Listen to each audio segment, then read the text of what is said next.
So this is the Vedic grid within the Vedic system of numerology, and it's what we use to understand someone's personality, their strengths, their weaknesses, challenges that will be coming into their life, and then also it's the foundation for making predictions. I have another video, it's about 25 videos back on how to get your numbers from your date of birth into the grid, but this video is going to go into more detail on what the numbers mean, why they're placed in a certain spot. And I wanted to let you guys know I have a Vedic Grid live class coming up this Saturday. You can register for that at brooknumerology.com or just click the link in my bio. And we're just going to really go into detail on the Vedic Grid, how to create it. You can ask me individual questions as to how the numbers are functioning within your life. But let's get started. I'm going to show you where the numbers go and what they mean. Okay, so number one is ruled by the sun. That speaks to our power and authority in life, being able to exert ourselves in a proper way. It's also our creativity. Having one in the grid is known as positive one, and then more than one is known as negative one. I will make another video on the positive and negative aspects of a number, but for now I'm just going to kind of go over everything quickly because there's so much and I don't want to make the video too long. Okay, number two, the two always goes here. Remember, always follow this pattern right here as to where the numbers go when you have a certain number in your date of birth. So the two is ruled by the moon. This has to do with our sensitivity, our creativity, our ability to be compassionate and empathetic towards others.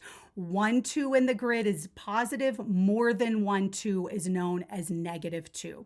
Okay, number three is ruled by Jupiter. Jupiter is the guru, a seeker of higher knowledge and wisdom, and the ability to be able to share this knowledge and the higher truths of life with other people. 1-3 in the grid is known as +3. More than 1-3 is known as -3. Number four goes right here. Number four is ruled by Rahu, the north node of the moon.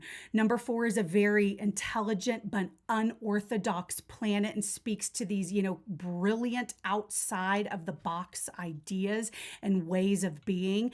So number four, having it in an even amount. So 2 4s, 4 4s is known as +4. Having fours in an odd amount, so 1 4, 3 4s is known as -4. Number five is ruled by Mercury. The 5 always goes here in a grid. So number 5 is about intelligence and our ability to communicate and analyze and synthesize information. Having 1-5 in the grid is known as +5. More than 1-5 is known as -5. And then number 6 is ruled by Venus. The 6 always goes here. So number 6 speaks to our value, our self-worth. It's relationships, family, the ability to enjoy the finer things in life. Having 1-6 is known as +6. More than 1-6 is -6. And then number 7 is ruled by K2, the south node of the moon. So this can speak to intuition, and it's the ability to understand what is higher in life. It's also moksha, which is stopping the cycle of death and rebirth.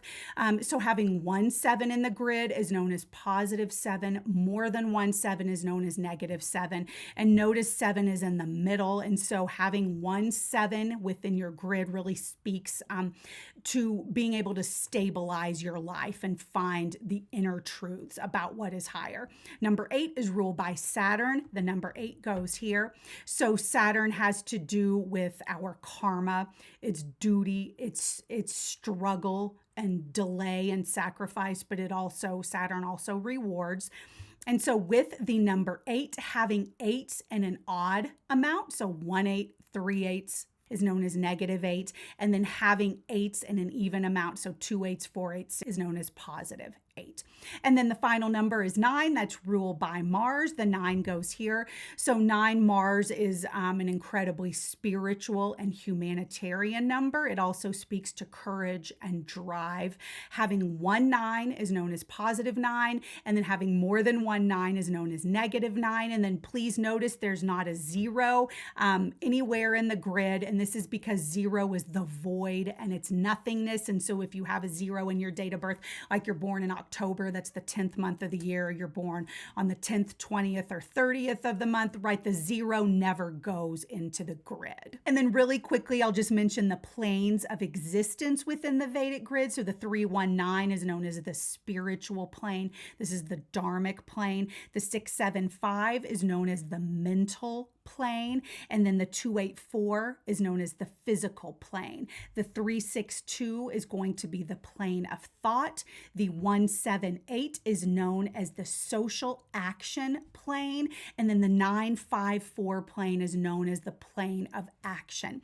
And then certain combinations of numbers or having numbers without other numbers are known as yogas. So for instance, the 279 is a yoga, the 319 is a yoga, the 9 and 4 without a 5 is a yoga. They all mean different things and are going to bring in certain tendencies and personality traits into someone's life. I will be making videos on what each of these yogas are because there's a lot of them. And please let me know if you have any questions. And don't forget, I have that live Vedic grid class coming up this Saturday. Thank you guys so much for watching, and I'll see you for the next video. Bye.